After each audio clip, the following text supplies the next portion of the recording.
Halo semuanya, gimana kabarnya? Sehat-sehat ya? Aku hari ini akan menjelaskan tips gimana caranya mengikat batang pohon anggur yang baik dan benar.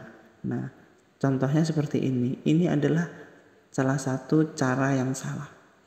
Gimana sih cara yang benar? Nah, simak baik-baik penjelasanku hari ini. Nah, yang baik dan benar yakni caranya dengan kita lilitkan pada batang pohon anggur.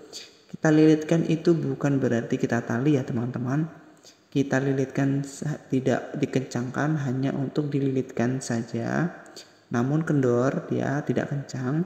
Kemudian tinggal kita ikat pada bagian penyangga yang kita gunakan untuk menyangga pohon anggur. Walaupun nantinya pohon anggur itu akan merambat sendiri pada penyangga yang kita beri. Nah, gunanya yakni pada lilitan tersebut adalah di saat batang pohon anggur sudah membesar, disitulah mulai mengencangnya lilitan tali yang kita berikan. Nah, kemudian setelah itu hanya tinggal kita lanjutkan pada bagian batang pohon anggur yang lainnya. Contohnya seperti ini.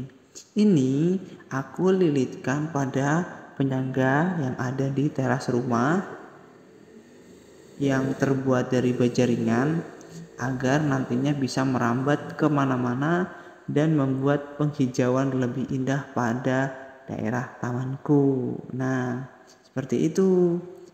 Nah, memang sebaiknya pengikatan itu tidaklah kencang-kencang. Nanti ketika batang itu sudah mulai beranjak tinggi dan besar, itu biasanya bisa melukai pada batang pohon anggur itu sendiri. Nah, untuk bisa buah anggur berbuah, nah itu memang membutuhkan waktu cukup panjang, bahkan memang lama ya. Itu baru kita bisa pruning di umur 3 hingga 5 tahun.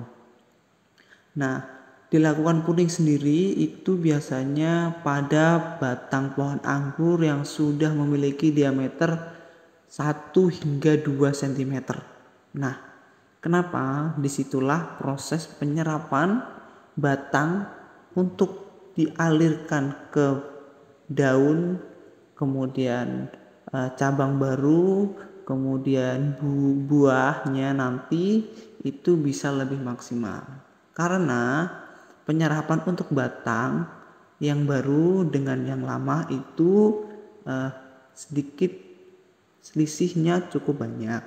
Karena ketika batangnya dari pangkal hingga atas itu masih kecil, itu bisa mengakibatkan terbaginya nutrisi dari tanah yang dapat mengganggu proses berkembangnya bunga yang akan menjadi bakal buah anggur itu sendiri.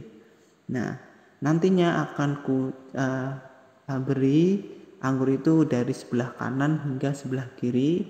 Itu aku tanam 2 pohon anggur di tempat yang berbeda. Nah, seperti ini nanti aku rambatkan bagian ke kiri dan ke kanan. Nanti ketika sudah mulai besar, hanya tinggal kita pruning saja, kemudian diberi pupuk buah dan beri pestisida agar tidak diserang hama. Nah, untuk pemberian pestisida itu bisa kita semprotkan seperti ini ya. Tidak perlu membutuhkan banyak obat ataupun pestisida. Itu biasanya 1 liter ini hingga 1,5 liter itu hanya membutuhkan 3 hingga 5 tetes obat saja, tidak banyak. Ketika hanya 1 liter itu biasanya 1 hingga 2 tetes. Kenapa hanya sedikit obatnya? Karena obat pestisida itu bersifat panas. Nah, ketika obat itu berlebihan bisa mengenai daun, bisa mati, kering, dan membusuk. Nah, disitulah gagalnya batang, buah, dan daun, dan semuanya pohon bisa mati. Oke, terima kasih sudah menonton. Jangan lupa like, comment, dan subscribe. Terima kasih. See you. Bye-bye.